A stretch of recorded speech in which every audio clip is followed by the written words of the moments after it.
কি আল্লাহ রসুল নন? আল্লাহ রসুল বলছেন হ্যাঁ অবশ্যই। আবার প্রশ্ন, আপনার প্রতি নাযিলকৃত কোরআন কি সত্য নয়? বলে অবশ্যই সত্য। আমরা যদি আল্লাহ রাস্তায় যুদ্ধ করে শহীদ হই তাহলে কি আল্লাহ আমরা জান্নাতি হব না? অবশ্যই। বল তাহলে কেন আমরা এই অপমানজনক শর্ত মেনে নিচ্ছি? আল্লাহর নবী বললেন যে আনা রাসূলুল্লাহ, আমি আল্লাহর রসুল। ওমর এখান থেকে চলে গেলেন সোজা আবু বকরের কাছে। আবু বকরকে বলছেন, এ আবু বকর, আলাইসা হুয়া রাসূলুল্লাহ, তিনি কি আল্লাহর রসুল নন? আবু বকর বলছেন অবশ্যই রসুল। তার প্রতি নাযিলকৃত কিতাব কোরআন কি সত্য নয়? অবশ্যই সত্য। বলে তাহলে কেন আমরা এই লাঞ্ছনামূলক শর্ত মেনে আমরা ফিরে যাচ্ছি? আবু বকর কি বলছেন শুনুন, আবার একই কথা, হুয়া রাসূলুল্লাহ। কি বললেন? রসুল কি বলেছিলেন? আনা রাসূলুল্লাহ, আমি আল্লাহর রসুল। আবু বকর বলছেন হুয়া রাসূলুল্লাহ, তিনি আল্লাহর রসুল। মাওকিফ, কোনো সংশয় তাকে সরাতে পারে না। এবারে 3 নাম্বার ঘটনা শুনুন। আল্লাহর নবীর যখন মৃত্যু হয়ে গেল, ওমর ইবনে খাত্তাবের মতো লৌহ মানব তরবারি নিয়ে রাস্তায় নেমে গেল। যে ব্যক্তি বলবে আল্লাহর নবী মুহাম্মদ সাল্লাল্লাহু আলাইহি ওয়াসাল্লাম মরে গেছেন, তার গর্দান উড়িয়ে দেওয়া হবে।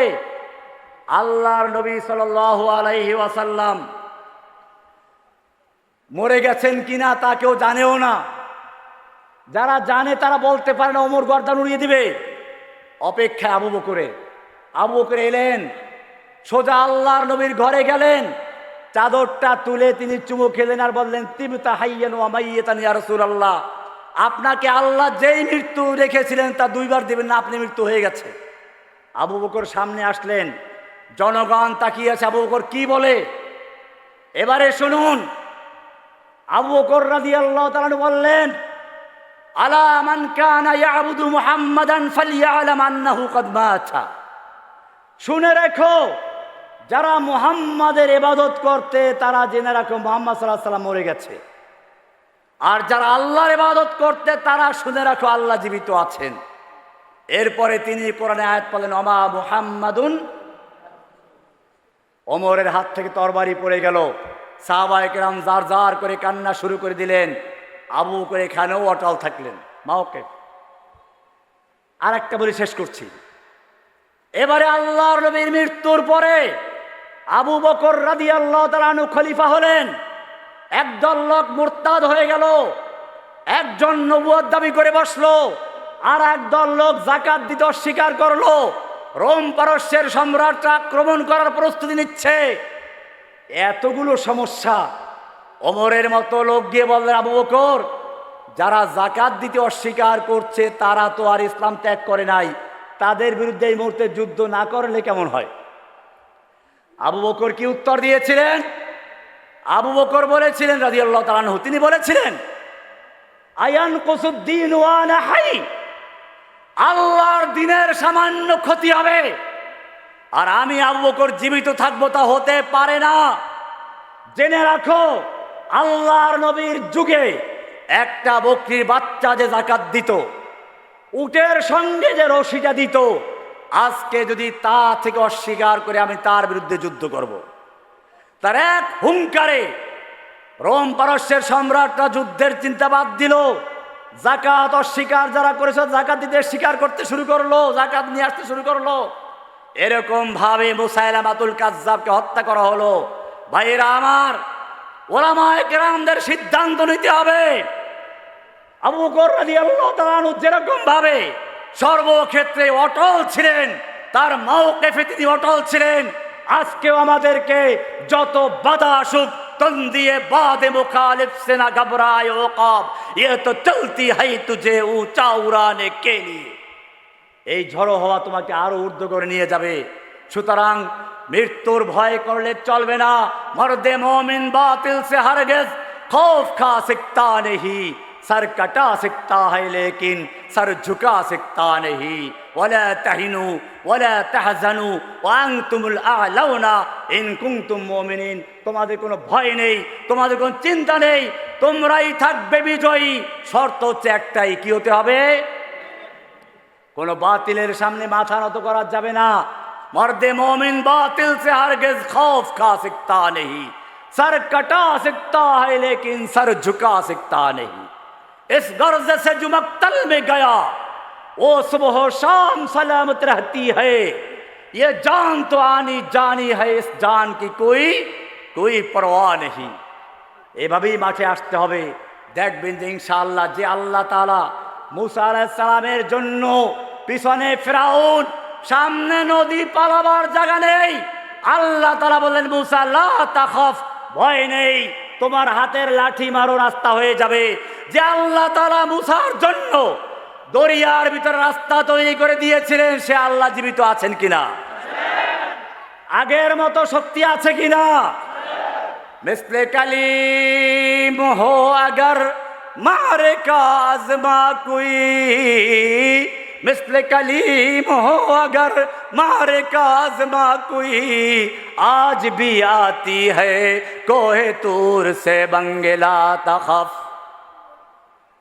ইব্রাহিম আলাইহিস সালামের জন্য আল্লাহ তাআলা আগুন ঠান্ডা করে দিয়েছিলেন, সে আল্লাহ জীবিত আছেন কিনা? আগের মতো শক্তি আছে কিনা? সমস্যা কোন জায়গায়? ইব্রাহিম আলাইহিস সালাম একাই দাঁড়িয়ে আছেন, সমস্ত ফেরাউনি শক্তি তার বিরুদ্ধে দাঁড়িয়ে আছে। আল্লাহ বলছেন ইন্না ইব্রাহিম কানা উম্মাতান কানিতা, ইব্রাহিম একটা উম্মাহ। ইব্রাহিম তো একটা ব্যক্তি, উম্মাহ হলেন কি করে? তার মানে হচ্ছে কিয়ামত পর্যন্ত যত লোকেরা, যত যুবকেরা তাওহীদের দাওয়াত দিবে, ইব্রাহিম তাদের পক্ষে প্রতিনিধি হয়ে বুক পেতে দাঁড়িয়ে আছেন। আর বাতিলের প্রতিনিধিত্ব করতে গিয়ে নমরুদের বাহিনী দাঁড়িয়ে আছে। এই কারণে আল্লাহ বলেছেন ইন্না ইব্রাহিম কানা উম্মাতান কানিতা। ভাইয়েরা আমার, যে আল্লাহ তাআলা ইব্রাহিমের জন্য নমরুদের আগুনকে গুলবাগিচা করে দিয়েছিলেন সে আল্লাহ এখনো জীবিত আছেন। আজ ভি আতি হ্যায় मिस्ले आज भी जो करे इब्राहिम का ईमा पैदा, आग कर सकती है अंदाज़े गुलिस्ता पैदा। তবে শর্ত আছে, শর্ত একটাই, ইউসুফ আলাইহিস সালাতু ওয়াস সালামকে জুলাইখা 7 তলার উপরে নিয়ে অপকর্ম করার আহ্বান করলেন। ইউসুফ আলাইহিস সালামের দরজাগুলো সব বন্ধ।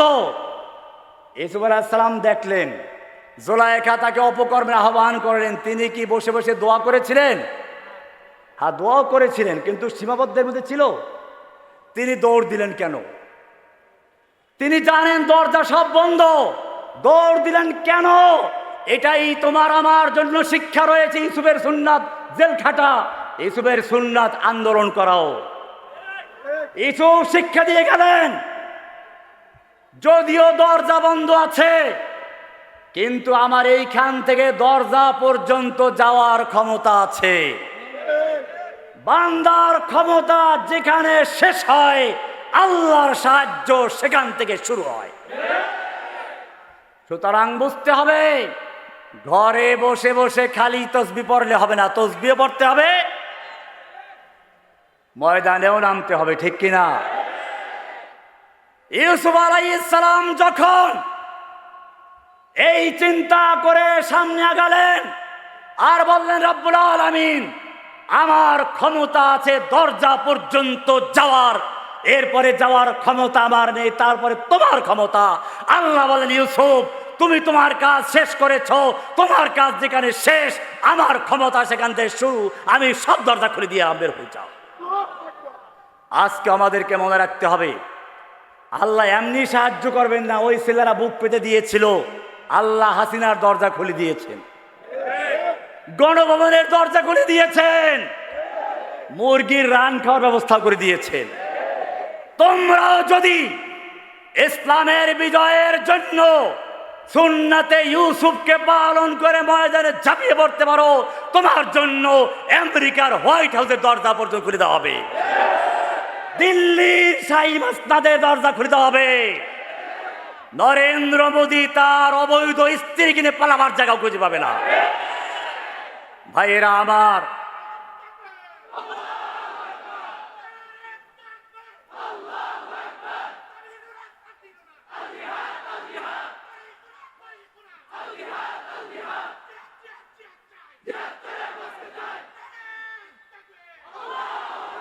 মনে রাখতে হবে, খালিদ বিন ওয়ালিদ রাদিয়াল্লাহু তাআলা আনহু যুদ্ধের ময়দানে আছেন, আর পারস্যের সেনাপতি রুস্তম যুদ্ধের ময়দানে আছে। খালিদ বিন ওয়ালিদের সঙ্গে মাত্র কয়েক হাজার, ওদের সঙ্গে কয়েক লাখ সৈন্য। রাতের বেলায় খালিদ বিন ওয়ালিদের তাঁবুতে শেষ রাতে গোয়েন্দা পাঠালো, গিয়ে দেখো মুসলিম সৈন্যদের অবস্থা কি। গোয়েন্দারা গিয়ে দেখলো তাহাজ্জুদের নামাজে সবাই কান্নাকাটি করে, প্রত্যেকটা তাঁবুর থেকে কান্নার আওয়াজ আসছে, কেবল কান্নার আওয়াজই আসছে। গোয়েন্দারা গিয়ে রুস্তমকে গিয়ে রিপোর্ট দিল, মুসলিম সৈন্যদের সঙ্গে যুদ্ধ করার দরকার নেই, ওরা আমাদের ভয়ে কান্নাকাটি করে করে জার জার হয়ে যাচ্ছে। রুস্তম রিপোর্ট পেয়ে ঢিলাঢালা কয়েক লাখ সৈন্য নিয়ে মাঠে নামলো। যুদ্ধ যখন শুরু হলো তখন দেখা গেল যেই লোকগুলো কান্নায় যে ভেঙে পড়েছিল, এক একটা লোক ওদের হাজার হাজার লোককে কেটে স্তূপ করে দিচ্ছে। রুস্তম বলল, যুদ্ধ বন্ধ করে তাঁবুতে ফেরো। রাতে আবার বিচক্ষণ বহুদর্শী গোয়েন্দা পাঠালো, গিয়ে দেখো আসলে মুসলিমদের অবস্থাটা কি হলো সেখানে। আজকেও গিয়ে দেখে ঠিকই সব কান্নাকাটি করছে, কেউ কোরআন পড়ছে, কেউ তাহাজ্জুদ পড়ছে, কেউ কান্নাকাটি করছে। এবারে গোয়েন্দারা চিন্তা করলো রিপোর্ট তো ঠিকই ছিল, তাহলে কেন কান্দে সেই রহস্য বের করা দরকার। এবারে দেখে কান্নাকাটি করে বলছে, হে আল্লাহ, আগামীকাল যুদ্ধ হবে, তোমার জমিনে তোমার দিনকে বিজয়ী